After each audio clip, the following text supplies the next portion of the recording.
Welcome in Hard Hat Hockey, August 18th, 2024. It is almost noon here on the West Coast, and we're approaching a milestone. It's episode 19 today. Next week will be 20. Cannot believe we've been doing this for 20 episodes with my main man from Columbus, Grant Miller, who's got a little bit of a story to reveal for this weekend. Grant, I'll leave the stage to you, my man. Yeah, I've had a fun weekend here in Ohio. One of Trent and I's mutual friend was turning 30. He turns 30 next week, but his lovely fiance organized a surprise party for friends and family in the area, and it was in the great city of Canton, Ohio. On the way between Columbus and Canton is one of our sponsors and one of our great places, Leroy's Tavern in Worcester, Ohio. So girlfriend and I packed up the Subaru Crosstrek and hit the road, and Ashley said, let's stop for lunch at Leroy's. I've never been. You guys talk about it so much on the podcast, and it seems like such a great spot. So you got to take a great opportunity when you get it, and sat down at the bar, crushed some wings, had a few adult beverages, and just took in the vibes. We were there for about an hour and a half. We really had a good time with it and walked around the old campus a little bit. She'd never seen where Trent and I went to school. So delightful little afternoon. And then, of course, good times with friends and family later that night in Canton. So what the guys in hockey say, playing guilty a little bit. Well, I'm podcasting guilty right now. I'm still feeling it a little bit. A bunch of college friends getting together, and we realized our bodies, we're not in college anymore. We feel it a little bit the next day, but all in good fun, and it was, great time. Grant, I love the energy. Beautiful campus. Folks, if you've been with us for a while, you're well aware of Leroy's at this point. And maybe when we hit it real big and explode one year, we'll sponsor and host a big-time playoff watch party at Leroy's Tavern in Worcester, Ohio. If you're new to the pod, first and foremost, go follow us on Facebook, Twitter. Go tell your friends. Reach out. You can always contact us. We will comment back, or email us at hardhathockey1@gmail.com. Leave a review. Tell your friends. If you're new to the pod, as I said, then you're going to learn about Leroy's, because as Grant so eloquently described, it's a beautiful blue-collar bar. It is our primetime sponsor. We love Leroy's. Great vibes. Very underrated food. I know Grant mentioned the wings right there, and great food. Yeah. Pizza's good. Pizza's really good. It's a classic one. They've updated the menu a little bit to just kind of provide a little bit more options. But you know what else they have that I was shocked by, and I pulled the trigger on it. Trent, I'm wearing a Leroy's sweatshirt right now, and it is pretty top quality, very comfortable, cool, like kind of off-white look. I'll send you a photo of this after we get done. But yeah, I'm all in, dude. Grant, guilty as charged. As soon as you mentioned Leroy's, my first thought was our merchandise and potentially getting a Leroy's patch printed on a Hard Hat Hockey t-shirt. Maybe on the sleeve, left or right sleeve. That would sell. I think that would sell. That's a hot item. I'd buy that. Yeah. All right. Let's get right to it. A little bit busier week in hockey, which we'd love to see. The episode rundown today, new segment we're going to add. It's called the stock market. We got the train station, housekeeping, primers, primers being St. Louis Blues, Minnesota Wild, and Utah Hockey Club. Welcome to the Western Conference Hard Hat Hockey. And then, of course, the Hard Hats of the Week, sponsored by Leroy's. Question for the fans going into our new segment. Who are you buying stock in? Who are you selling? Right? Seeing as inflation and the economy and everything in regards to money in the United States right now is such a hot topic, hot button item, I figured the NHL should partake as well. So, Grant, here's my stock. Fans out there, buy stock in Rick Tocchet. Anything this guy touches seems to turn to gold. When you're handed a roster from a GM in the offseason, there's usually a bit of transparency in understanding what the ceiling for that roster is. And it is the coach's job to reach that ceiling. Rick Tocchet has not only done that, he's exceeded that. He exploded through the ceiling this past season with the drowning Vancouver Canucks and brought them into a resurgence, playoff berth, into the second round, very close to the conference finals. And we'll look for them to build on that in this coming season. Maybe Brock Besser regresses a little bit from the stats he has. Maybe Dakota Joshua regresses a little bit. Maybe Elias Pettersson comes back to life a little bit. But regardless, the common denominator, the silver lining in there is Rick Tocchet. That's a coach that exceeds that ceiling 9 times out of 10. That's why I'm buying his stock. That's pretty well said, Trent. I like that. You got me as a believer. I'm going a little different direction on who I'm, investing in early here. Here's a guy we talked about in our show with when we had Matt Conley on. We talked about he was a rookie goalie from Buffalo last year. That's Devin Levy. I think this kid, with the Sabres we've talked about, it's interesting. I don't think he is single-handedly responsible for the Sabres to be successful this year, and I don't necessarily think they will be in like a playoff competing for the cup sense. But I think he's a guy, if the Sabres do start putting things together, he's going to be a huge part of it. And I think he has the pedigree and the ability to do it. So he's a guy I'm looking for. I've always said on this, I've been probably a little too hard on goalies on this podcast if you listen to the show. So I'm trying to make amends a little bit with the Tindy community here. And I'm going with our guy, Devin Levy, is my early stock pick going into the year. I can think of some Boston faithful, maybe a Matt Connolly, maybe a Matt Keeney, who are going to really appreciate what you just said. Shout out to Mr. Keeney. Grant, let me balance you out a little bit. I'm usually a goaltender, maybe not a lover, but more of an appeaser, right? Come to their defense a little bit. So let me balance you out. I'm going to sell stock on the Los Angeles Kings goaltending tandem. They acquired Darcy Kemper in that big trade, moving PLD, Pierre-Luc Dubois, over to the Washington Capitals, and are really, I don't even think Kemper's meant to be the backup here. I think they're just looking for any answer between Cam Talbot or Darcy Kemper. Roll the die, boys. One of you step up and please take this starting job because it looks depreciating. Talbot, second oldest goaltender in the league. Wonder how much longer he's going to be able to provide consistent stats. And Kemper is on the back nine of his prime, to say the least, and has kind of regressed to a backup role within the last couple of years, far-fetched from that starting role he had on the Stanley Cup team in 2022. So because of that, I'm selling Los Angeles Kings goaltending stock. That's a good one. Well said. Like I said, I think you kind of pumped it up there a little bit. Can I sell just the St. Louis Blues? Just by stocking them as a the whole team. I don't like it. I guess I got to word this correctly. I guess I'm selling the, I want to say like they're going to hit a wall quickly of kind of what they're doing and the way this roster's built. I guess I'm not no one individually I think is the player wise to blame. We did our homework on this and we're getting into it, and I don't want to roll too closely into the previews, but there's some really questionable contracts on this team, and guys just aren't. I don't know if they're going to be able to get like ROI on some of these guys that are going to be on the ice. But if I'm completely wrong, if they come out of the gates hot and they make the playoffs, I'll eat the crow. But it's been something on my mind as we started the kind of preview here, and I was diving into the numbers. And man, we'll get into it. But if you're looking at a company that maybe, stock market here, you're like a lot of money in places that I just feel are questionable. Folks, Grant just sold the entire city of St. Louis. So we've got a lot to discuss about the Blues today. Let's hop on the train. Let's go to the train station. Speaking of the Blues submitted 2 offer sheets. Folks, this is the first time that has ever happened in NHL history. Dylan Holloway of the Edmonton Oilers, he's 22 years old. He was the 14th pick in the 2020 draft. 9 points last year in 38 games. Submitted offer sheet 2 years, $2.29 million.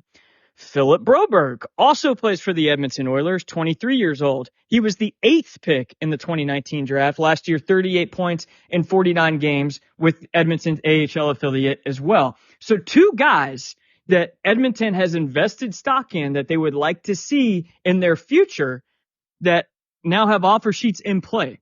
The Oilers have until Tuesday to match these offer sheets. So how this works, these 2 are in their early 20s. They are restricted free agents, which means that they are playing for the Oilers next year. However, there is that caveat. The offer sheet is essentially a contract offer from another team. If the home team, in this case the Edmonton Oilers, doesn't match the offer by 7 days, which is Tuesday for the Oilers, then the Blues will acquire those players. However, the Blues don't just get them with a contract offer. They have to provide compensation. That compensation depends on the cap hit annually. So Dylan Holloway's cap hit of 2.29 would require a 3rd round pick going the other way to Edmonton from St. Louis. And then Philip Broberg's cap hit at $4.58 million would require a second round pick. So should the Blues win both of these players, they will owe Edmonton a second and a third round pick respectively. Very strategic work for a team that Grant just sold the entire city of. So this is a move of trying to salvage a little bit, maybe.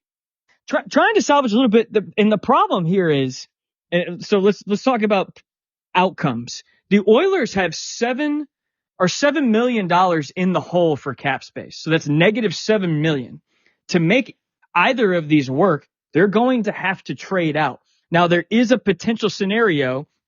Evander Kane, $5 million cap hit, currently on their books, just had surgery. He'll be out longer term. If it's long enough, they can put that cap space on long-term IR and that $5 million not count towards the Oilers cap space. Now, that would still only yield them one of Dylan Holloway or Philip Broberg and would still lose one of them in return to the St. Louis Blues. Pretty fascinating scenario. And if you're a team, the hardest thing to do is contend for cups and still continue to build your longevity. It's very difficult. And we've talked about that pretty extensively. If you can figure that out, you are a masterclass GM. More power to you. That's where the Edmonton Oilers are right now. They're looking for any way to keep these assets that they have acquired. And here's the hardest part too. These are first round picks. Just because you have a first round pick in the NHL draft does not mean it's going to hit. And the fact that these two players are coveted and they are starting to hit and they are clearly going to make NHL rosters means that they have drafted well. The last thing that the Oilers want to do or lose out on assets that they drafted so well, respectively the 14th and 8th pick in those drafts. Don't always hit. They clearly hit. The way I see this playing out, I think they do make a move either today, Monday, early Tuesday to keep one of these guys. I don't think they're going to be able to keep both of them. For the sake of money, it would make sense to keep Dylan Holloway. He's got the smaller cap hit, $2.29 million. But that's not how I see this going because of the sake of need, circumstances for the Edmonton Oilers. After their first line of defense, Matthias Ekholm and Evan Bouchard, they're thin. You got a line of Darnell Nurse that was very concerning. That second round of the playoffs against the Vancouver Canucks, that defensive depth looked like it was tested. It was going to be their Achilles heel yet again in the playoffs. And there were big questions as if this blue line was going to be able to take them to the Stanley Cup. It ultimately did, fell short in the championship, obviously. So because of that, they can't afford to lose blue chip defensemen like a Philip Broberg, especially 23 years old. You can't lose that. And that's why I think they make a move in the coming day. They build some space and they reacquire Philip Broberg. They let Dylan Holloway walk and get compensated with that third round pick from the Blues. That's how I see this playing out. I'm excited to see this just because we don't see a lot of offer sheets. We don't really see a lot of movement on the RFA market typically. So kudos to I know I just kind of laid into them a little bit. Kudos to the Blues for trying to make a move, making their team better. We're going to get into the details on the Blues a little later, but it's interesting to see it happen. So, set your watch to, what do you say, Monday or Tuesday? Tuesday. Yeah. Yep. Something I think that the Blues would love to see happen is go the other way. I think they'd love to see Holloway kept by the Oilers and Broberg go to St. Louis because, and what we'll discuss is the defensive nightmare that the St. Louis has built for their hockey team this coming season. Grant, some news out of the league this week. Austin Matthews to be named new captain of the Toronto Maple Leafs. John Tavares, very selfless move to relinquish the C. Moving forward, it is the last year of his contract that we've talked about. Seemed like at the end of the Boston series this year, Brad Treleving was very public in that press conference, basically exposing his doubts to the captaincy and expressing that it was probably time to move in a different direction with leadership. So clearly some discussions behind the scenes with John Tavares. John Tavares went on to admit that he did have President of Operations Brendan Shanahan over to his house to discuss this move and how to present it publicly in the most gracious manner. There is no doubt, as gracious as this may seem, that this had to hit him hard. John Tavares, class act for doing this so eloquently and passing the captaincy to young Austin Matthews, but this hurt his pride, and I wonder how this plays out in the coming season. There's worse guys you can hand the C to, though. I think if it's like, you're right, it probably hurts his ego a little bit, but he's got to be honest. He's in the last year of a deal. Toronto is Toronto. In hockey, it's one of the cooler things about this sport, and something I've always kind of been fascinated with is, who your captain is kind of does matter a little bit. And you can kind of look at this game as a spreadsheet and contract numbers and stats, and maybe we get a little too bogged down on that sometimes, but who's the guy who has the last word in the room before hitting the ice? Who's the guy talking to the media after a good night or a bad night? It does matter. And I think Austin Matthews, this is a natural next evolution of his career. And this will be a big story because it's Toronto, but at the same time, even when Tavares made that move to Toronto, and it was a big deal, and he's a great player, and he's probably talent-wise, like, star player. No one's ever going to say no to that. Austin Matthews is the franchise, though, based on, first overall pick, longevity. Like, he's going to be the guy, even if maybe certain nights, maybe Tavares was the guy. But, like, it makes sense that Matthews is wearing the C at this point. I hope I kind of put that properly.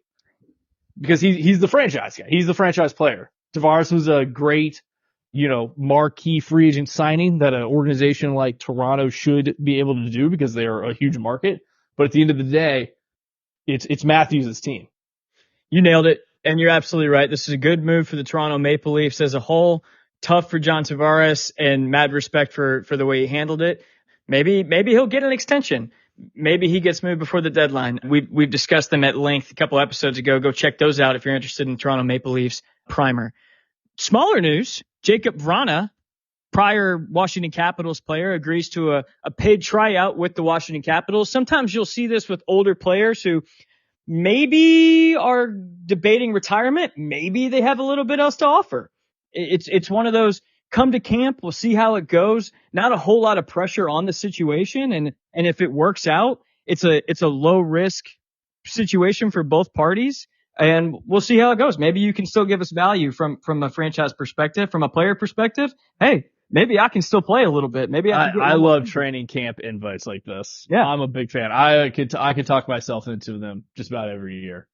Vrana comes with a lot of speed, and PTOs, they seem to work out for somebody every single year. I think of Jack Johnson right away. 4 or 5 years back, he came over from, I believe it was the New York Rangers, when he got offered that PTO to the Colorado Avalanche, made the team out of training camp. He looked great. And he's still clearly. He's still here. He's still here. Exactly. I got a bit of news. I got two things. Can I just improvise here? Yeah. Shoot from the hip. One, we'll do the fun one first, and then the other one that we've kind of been tracking very closely here at Hard Hat Hockey. The Washington Capitals are considering going back to their Screaming Eagle branding and logo. I love that. That's a great logo, great jersey. That nostalgic screams. It's the Yager era. That nostalgia screams to me like the Robo Duck and the Robo Penguin. So here's my thing. Yeah. Okay. This will be a popular move if they implement it. I don't know if they will, but it will be as popular as those. And I'm not asking you to pick a specific team, but like, we're going to get on a trend of other organizations that maybe don't have such strong 90s and 80s era branding making this move and it not really landing as well as it might for these early organizations. Yeah. There's going to be, like, I don't know, the Devils are going to bring back the green or something. Right. Minnesota brings back the North Stars, which would actually look. I think that's actually better than what they have. That would look cool. I don't love the Screaming Eagle because I don't really like the kind of black and blue accents together. I think it comes off a little too dark. I like their 70s, like, overly patriotic sort of deal. I think if you're in DC, that's kind of what you should do. Like, the baseball team, the Washington Nationals, are very, like, overly red, white, and blue. It was red pants, right? Didn't they have red pants? The Caps? Yeah, back in the 70s. Am I making that up? Let me take a look here. Washington Capitals 70s uniforms. Electric radio here. I know the sweaters were red. Now it looks like these are blue. Red pants would be a bit much. I think the Blue Jackets have had red shorts. There's a real name for those shorts. They're not called pants. I forget what they're actually called. But this is preliminary rumors, nothing fully concrete coming out of this, but it's something Trent and I have talked about of like other teams seeing the success of the Caps and the Kings and the Ducks doing more like retro fitting to their current logo and seeing some success. So I think the Caps are probably that next in line branding organization that there's a lot of equity built into that logo. And the other bit of news, this is Columbus specific. Jackets are continually running into roadblocks and trying to move Patrick Laine. They've talked about offering teams 50% of his contract, and just where we're at is other teams know he wants out and they're not really willing to do the deal because the Jackets have no leverage in this. So front office, it's becoming more and more clear that he will probably at least have to start training camp in Columbus, but the front office and the new coaching staff has tried to start conversations with Laine, from what I understand, of saying, we're going to be a different organization now. The past 2 years, and it's easier said than done, but hey, past 2 years haven't been going great. This is a fresh start for everyone. This is a fresh start for everyone in the room right now. But it seems like Laine really does want the change of scenery. So we'll see. We'll see what happens. We'll see if a move materializes it. But we're at that point. If you've been watching this, if you've been following us along, it started off with good change of scenery. New GM's got to make a move. Let's see what he can do. Well, if he makes a move, we'll probably have to retain some of his salary. To now, we absolutely will have to retain some of his salary. And honestly, 50% might not even get the job done right now. And maybe he has a change of heart with a team that looks different. There's something to be said. Play 10 games, see what the trend is, and maybe he sees a different path for this team that he's been on for a couple of years now. Nothing says that couldn't happen either.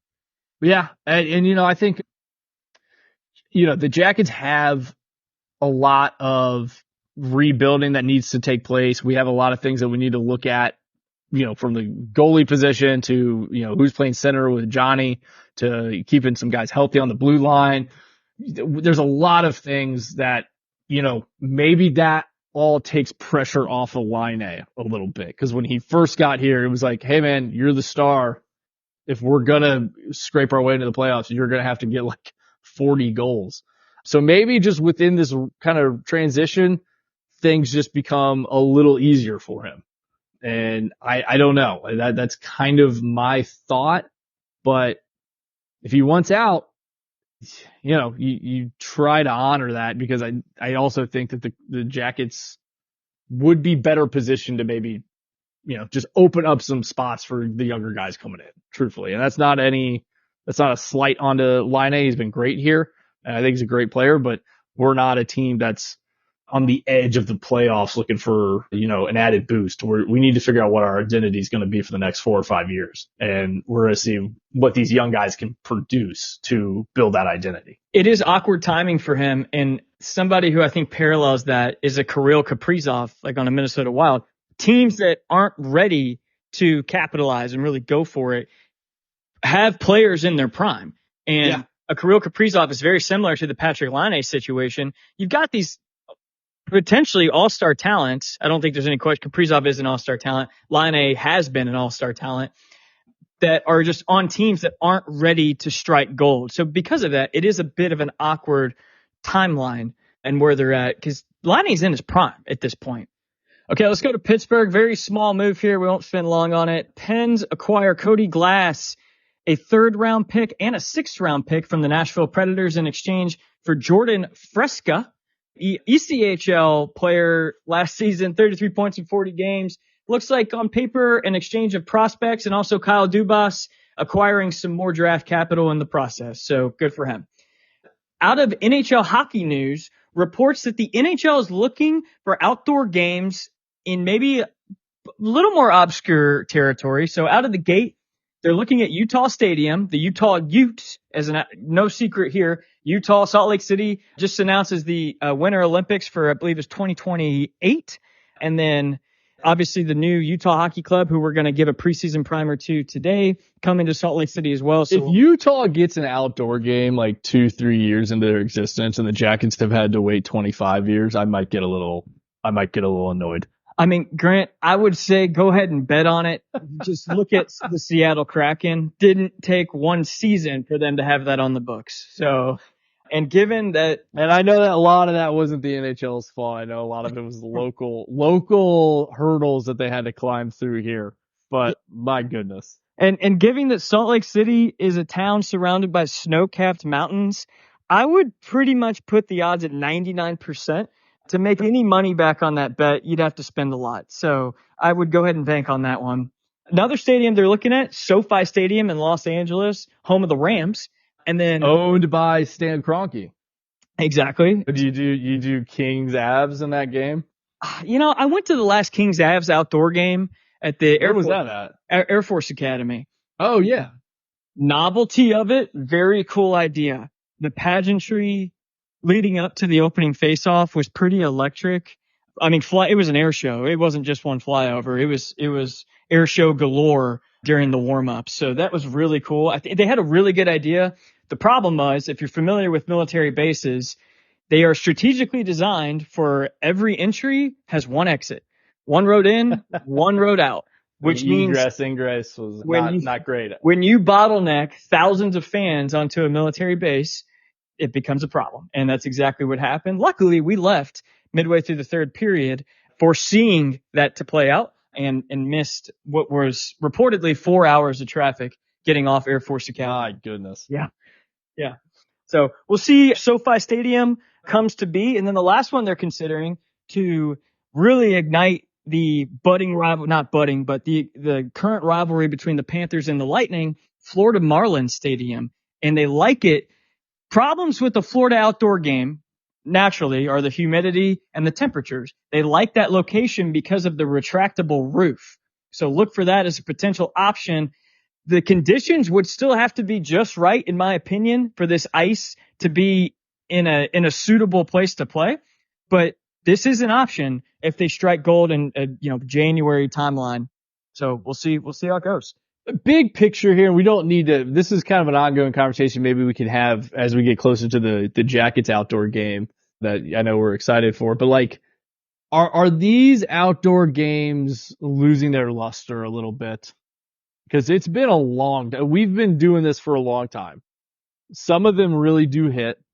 I can think of the one in Dallas at the Cotton Bowl. I wasn't fully sure if that one would be super interesting. I remember really loving that game. They played the Preds, and Corey Perry got kicked out in the first. All-time moment.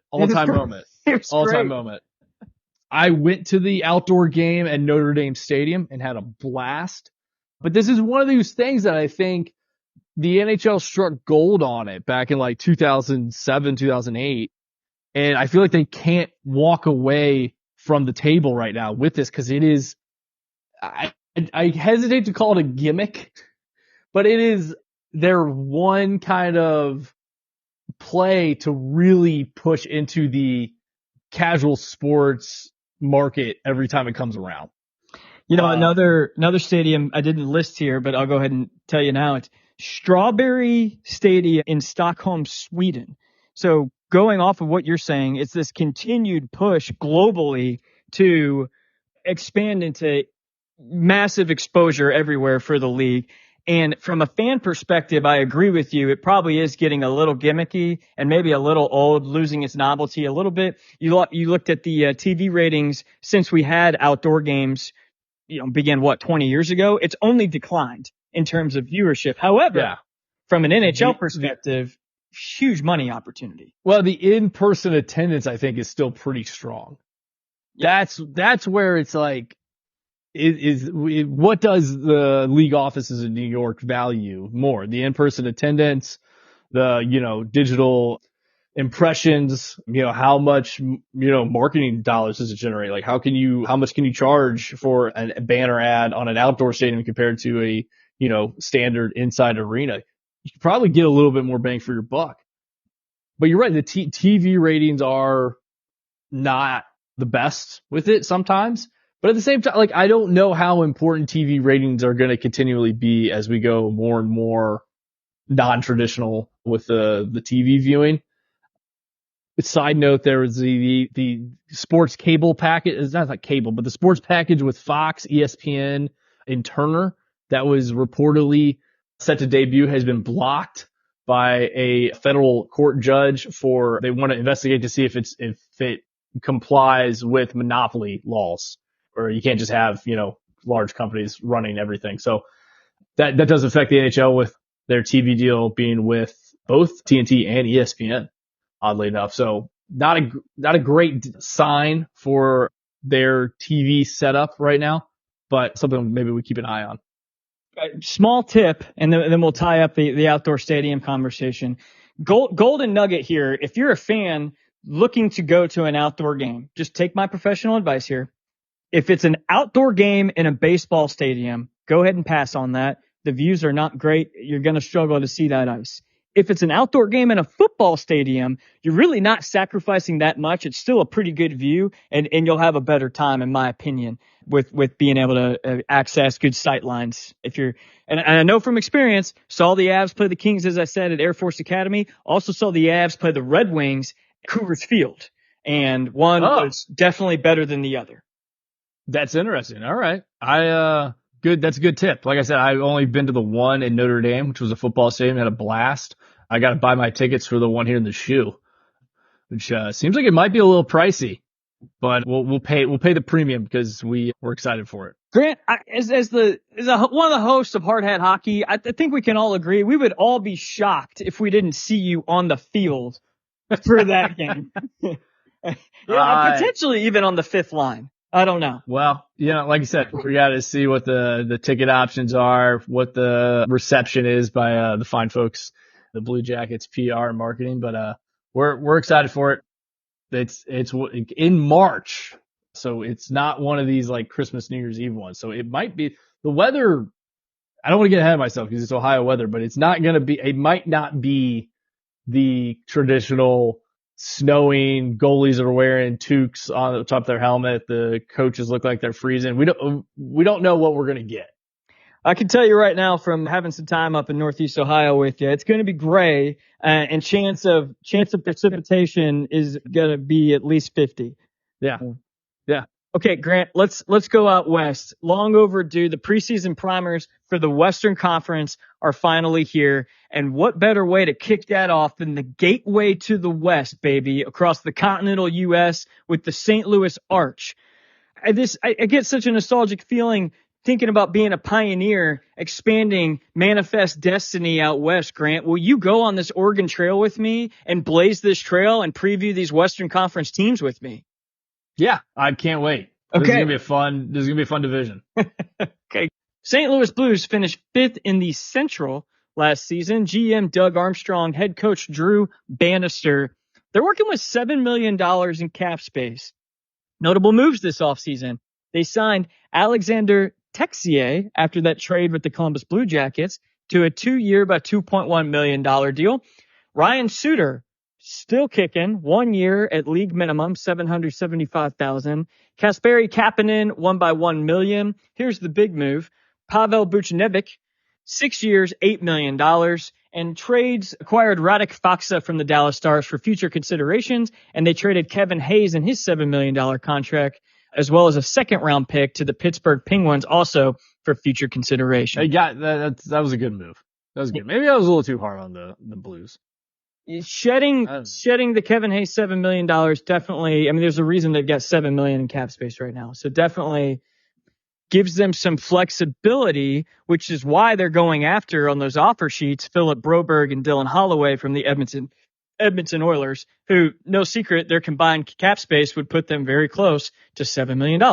So we'll see how that works out. I would venture to say they're going to get at least one of Philip Broberg or Dylan Holloway, as we spoke to earlier in the episode. We'll find out Tuesday. Key forwards this season. Jordan Kyrou, 26 years old, $8 million. Robert Thomas is 25, $8 million deal. Braden Shen is their first line center. He's 32, makes $6.5 million. Buchnevich is 29, just spoke to his $8 million deal. This will be the last year at $5.8 million before he gets that increase bump in pay. Brandon Saad, 31 years old, $4.5 million. And then their blue chip here, Jake Neighbors, is 22. He's on the last year of his entry-level contract. So one shining bright spot for them in the forward core. Out of the gate, I don't dislike any of these forwards. I think they all offer something unique, something different. To me, this is never going to be a forward core that gets you over the hump. The St. Louis Blues look very similar to the New York Islanders to me, just in the Western Conference, stuck in the sand a little bit. The unfortunate reality, though, is they're stuck in the sand at a lower ceiling than the Islanders. The Islanders are stuck in the sand, but making the playoffs. They just happen to have a very short time experience in those playoffs every single year. The Blues are stuck in the sand in a position where they're not making the playoffs. And I don't foresee that changing given the players that they have in their prime and who they're leaning on heavily at this point. The timeline doesn't make sense. I think what you said there at the very end is kind of them in a nutshell. Who they're relying on for production isn't going to get the job done, or like long term. Not even long term, just like it's either you're not going to get playoff level production out of the guys that you're relying on. Whether they're in there, it doesn't mean that they're bad. It doesn't mean that they're going to bottom out. There's worse teams in this division, but there's also significantly better teams. I don't think that's going to change. There's no bad players in this forward core. Jordan Kyrou and Buchnevich are both fantastic players if you watch them. Clear, apparent talent. The forwards aren't necessarily the problem, though. Let's go to the defense. Yeah. Justin Falk is 33, $6.5 million. Torrey Krug, 33. That's right. Old Torrey Krug, 33 years old, $6.5 million. Colton Parayko is 31, $6.5 million. Nick Leddy is 33, $4 million deal, right? The stopgap that we discussed earlier, 39 years old, Ryan Suter is going to be their seventh defenseman. You're looking at every single one of these players is over the age of 30. This is kind of where I was getting on about with, I don't know if I'm buying stock in this team because I don't think the ROI long-term or, in the next couple quarters, we said, to talk about the finance industry. These Q4 numbers are, staggering. Yeah, this is where my concern is. There's clear concern here. And because of this, let's talk about the keys to success for the St. Louis Blues, if there are keys to success. As weird and bizarre as he may be to a lot of different fan bases, Jordan Bennington, still the starting goaltender in net, had a pretty decent year last season. 57 games played, 2.84 goals against average, despite that fifth place finish in the division. So he's not necessarily the problem. He has been around a while. Torrey Krug just discovered he has arthritis in his left ankle and will continue to update on that situation every 6 to 8 weeks per the team doctor. So you're already seeing injury prone. Once ankles go, dude. Right. That's a problem for an 82 game season with a 33-year-old defenseman who has a lot of miles at this point. Colton Parayko has had injury issues. Justin Falk has had injury issues. I don't see a stopgap here on this blue line where they're going to necessarily have a solution to figure out not only the age, but the plaguing injury issues that are going to arise this season. Ryan Suter is not necessarily a fulfilling answer to me. They do have these two prospects, Stenberg and Nick Lindstein. Both were on the Swedish U20 team this past season. Look very good. No doubt will make the junior teams this coming December. So definitely some blue chips that they can count on in years to come. But like we said earlier, that's not the timeline currently. It doesn't add up. And that's why I've got them finishing 8th place in the Central Division this year. May come as a shock to you. It's not Chicago. It will be the St. Louis Blues. They're last in the division. Oh, wow. All right. Okay. So you're a little higher on the Blackhawks.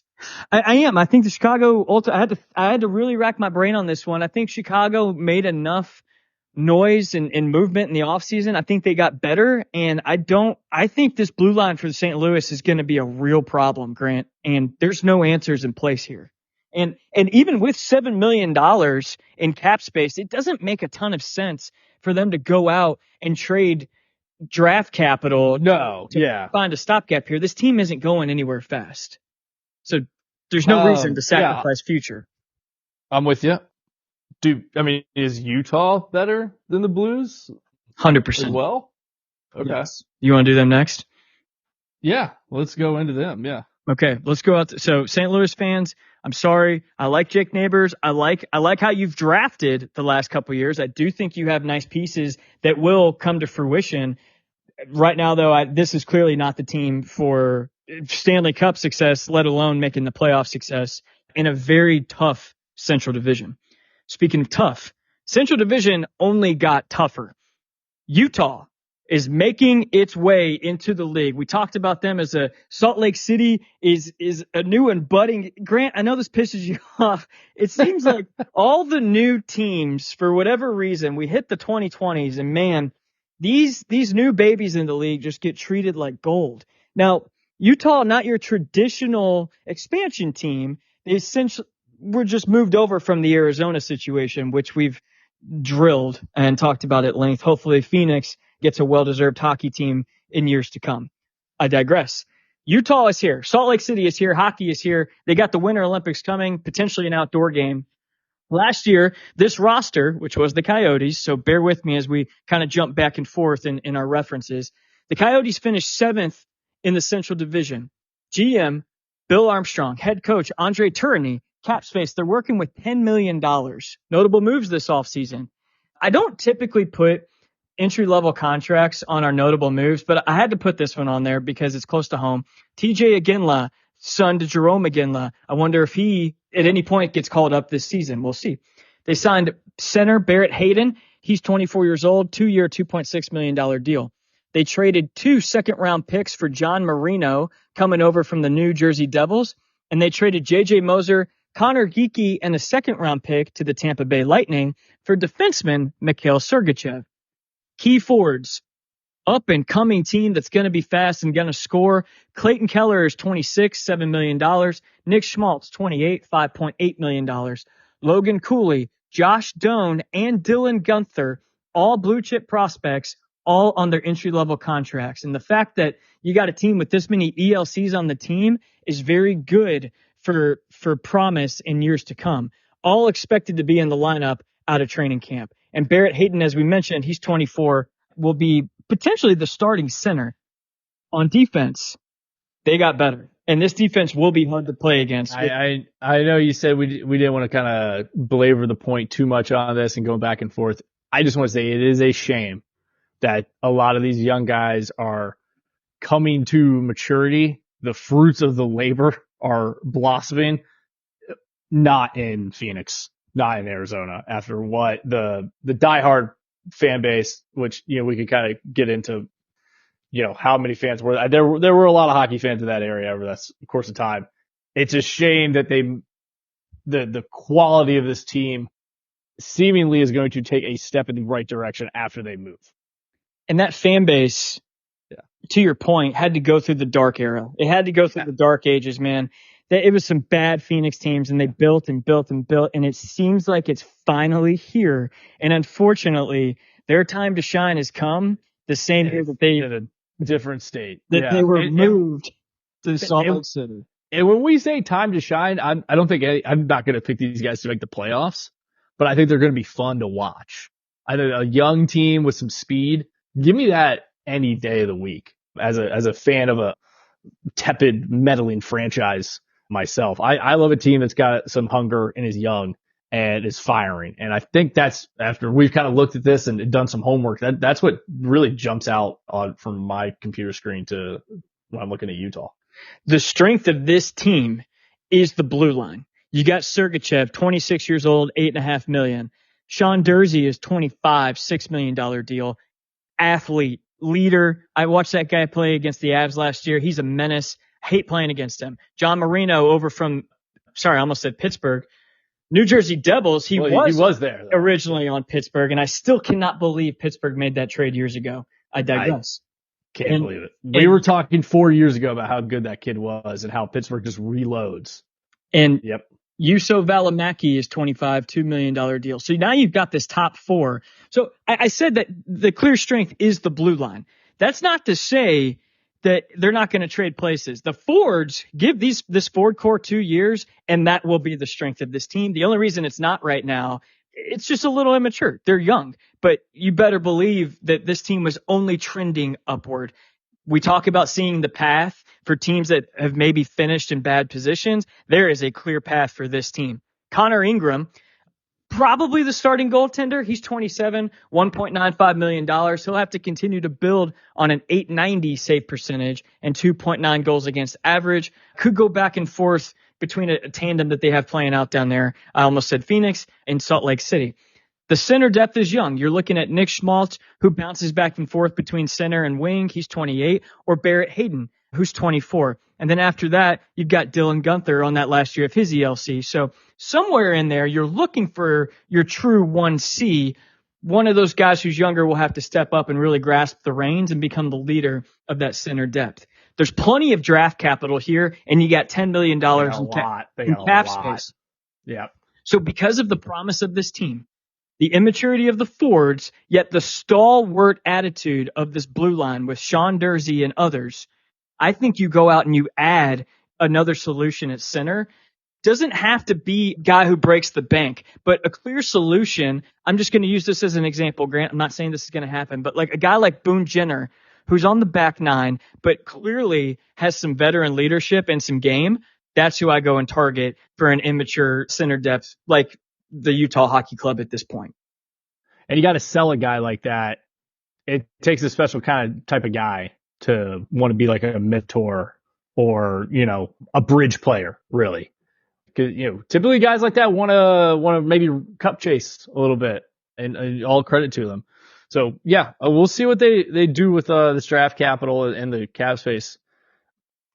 I got my eyes on them. Hopefully I can watch a few games. It's always intriguing. Like new teams are intriguing, and that's kind of the best thing you can say about them. And then if you got good young talent, that's exciting, even better.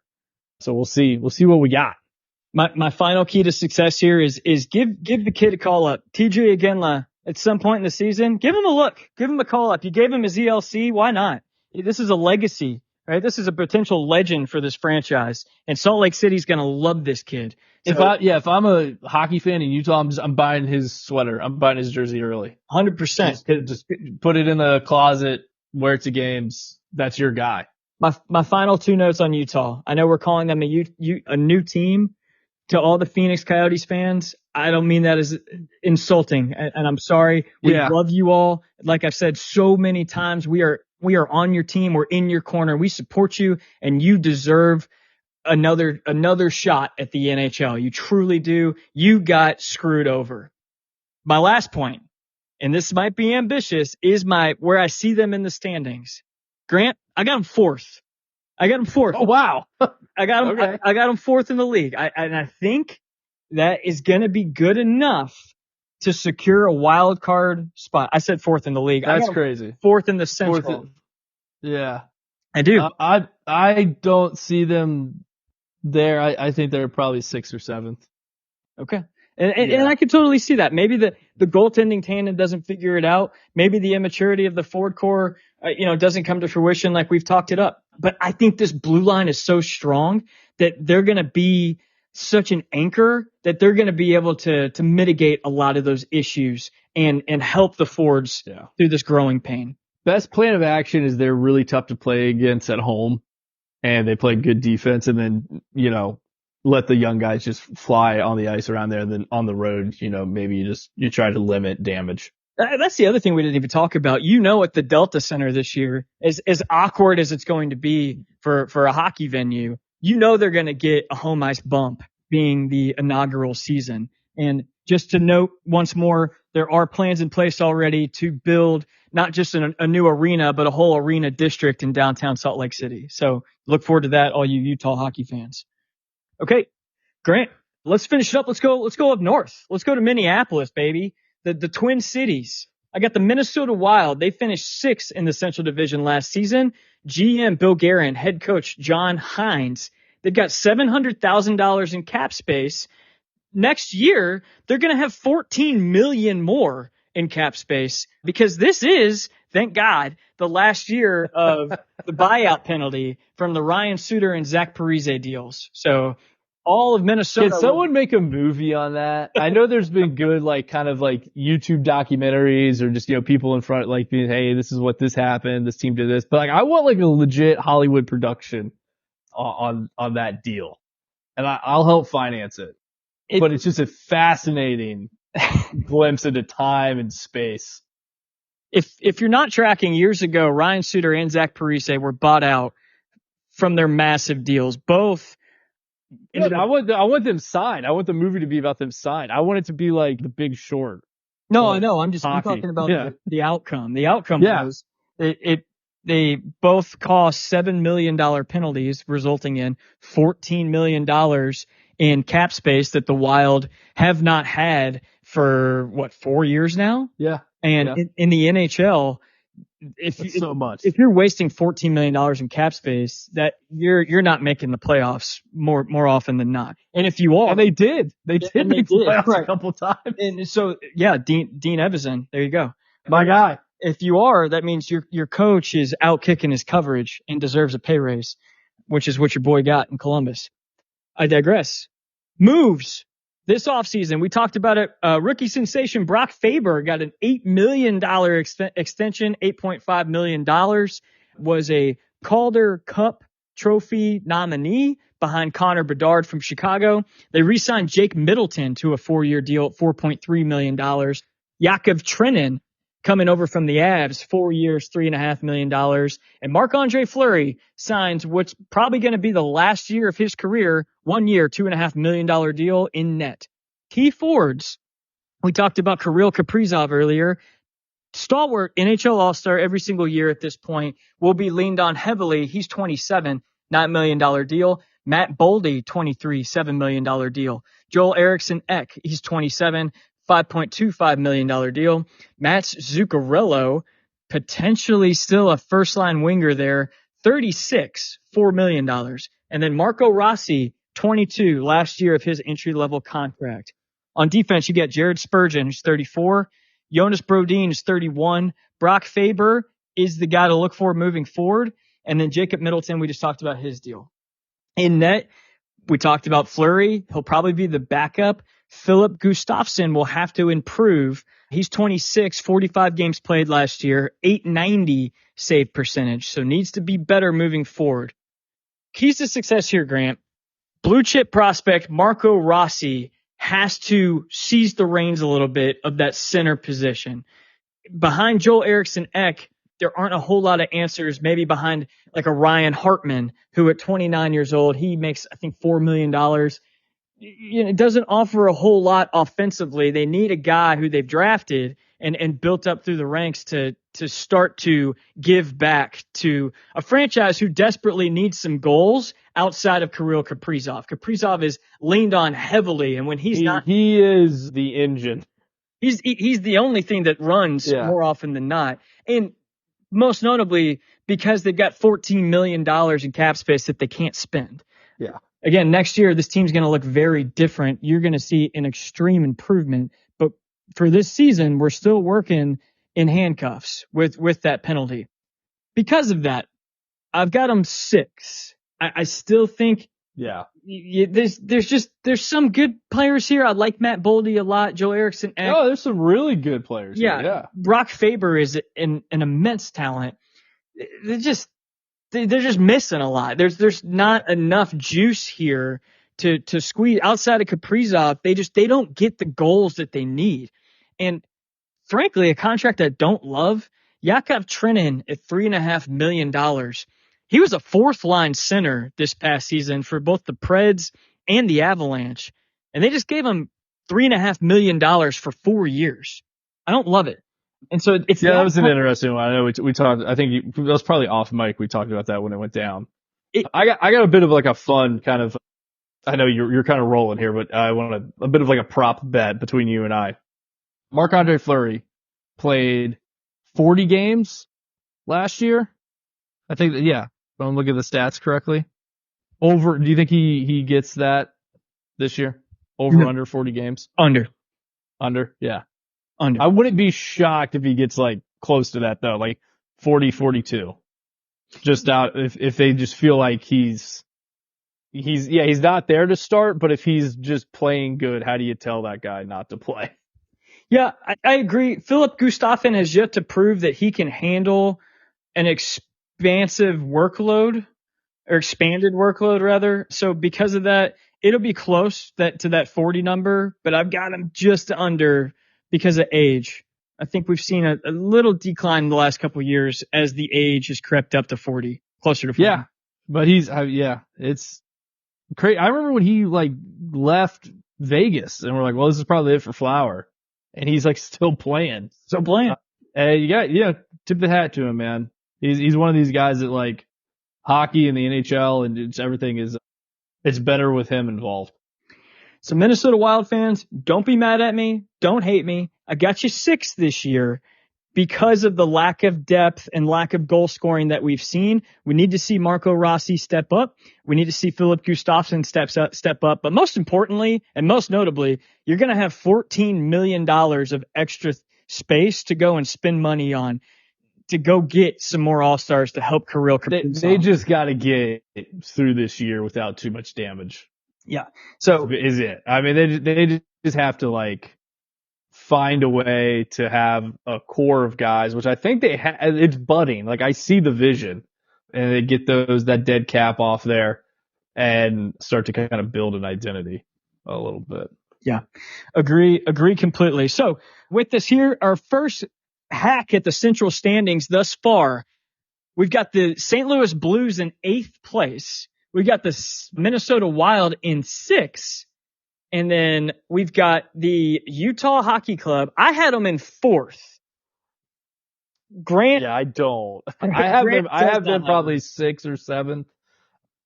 I'm just looking at the last year's results, and I'm probably guilty of just going chalk too much in this. I don't think Utah is going to improve enough to contend for the playoffs.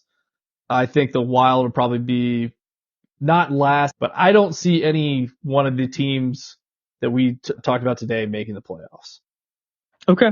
Yeah. And that personally was absolutely realistic. And, Utah could even finish a 4th or 5th, which if you're familiar with the playoff system at this point, there's going to be 2 wild card spots for the Western Conference. So the top 3 make it out of each division, and then the 2 wild card spots could be split between the Central and the Pacific, or one division could step up and grab both of those wild card spots. All of them, yeah. Yeah, so potentially you can finish 5th in your division and still potentially make the playoffs. It just depends on the standings in the other division as where those wild card battles come to fruition. So, and we're not to get ahead of ourselves. There's some teams in the Pacific I'm excited to talk about. I agree. One in particular I can't wait to discuss. You could probably already guess.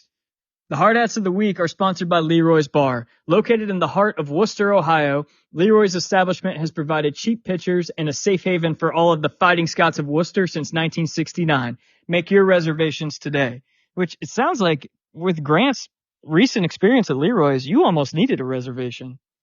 It was packed. They do a good job of seating you, and Ashley and I, our personal preference is to sit at the bar, which is usually what we do anyway, and that was open at Leroy's, and I recommend it. I gotta say, it's great. Awesome. Can't wait to get back. Okay, my hard hat of the week is going to John Tavares. It's never easy relinquishing the C that you've worn for years. He wore the C forever in his time with the New York Islanders, naturally came in with tons of leadership experience and was the captain for the Toronto Maple Leafs the last couple seasons. As disappointing as they may seem to many of the Toronto Maple Leafs fans, there's no doubt John Tavares is a great leader, very respected player amongst his teammates and across the league, and a tremendous talent. So a lot of respect for him and how he handled this situation. I only think he clearly has more to give, whether it's with the Maple Leafs for this season and more years to come, or if it's with a different team because this is the last year of that contract. We'll see how it plays out, but he deserves the best, and he's only got more leadership to give through the rest of his career. So kudos to John Tavares. Trent, that's a great one. I'm going to go off ice with mine. Rangers play-by-play announcer Sam Rosen is going to retire at the end of this year. Sam Rosen's one of those just voices of a particular team that, you just associate with them. Whether that's who it is, you hear a highlight from an old-time Rangers game. When I say old-time, I mean like the 90s. It's Sam Rosen speaking. So he's done some national games for ESPN. He's got just just a phenomenal hockey voice as a guy who at one point in my career was looking into kind of the play-by-play and production of sports. He was someone who I really gravitated towards and the way he called a game. So he's hanging him up at the end of this year. One of these, I don't want to really what to call it, but he's carried the torch for hockey and a really important market for a long time. He's local. I think he grew up in Brooklyn. So it's just, Ranger for life, not a huge, New York Rangers guy myself, but I really respect what he's brought to the game. Grant, love it. Always a class act with my man Grant Miller. Love co-hosting with you, Grant. This show is definitely a nice escape from reality, and I hope it's an escape for all of you at home. That's what we really wanted this show to be, is an escape for hardworking people across the country, but across NHL fandomship across the globe. I know we've got some listeners in Sweden, in Germany, Algeria of all places, Canada, a few all over. So thank you all for listening. We hope you find time in your week to escape and just kick back and relax with us as we talk about hockey, even though it's August. We're a month away from preseason, ladies and gentlemen. Right around the corner. Right around the corner. And don't rush it though. Don't rush it. If you got plans, if you got summer plans, get out in the sun. Don't wish away your life, your time. But if you are a hockey fan, it's coming. You can get start kind of geared up. You can smell it in the air. Yeah, absolutely. It's like a crock pot. Let that thing marinate, man. That flavor's only going to expand. Pairs very well with the Cabernet. All right. So had to give a NorCal reference there. To all our U.S. and international fans, thank you. God bless you all. And we'll get back to it next week as we continue our dive into the Central Division and then on to the Pacific. We love you.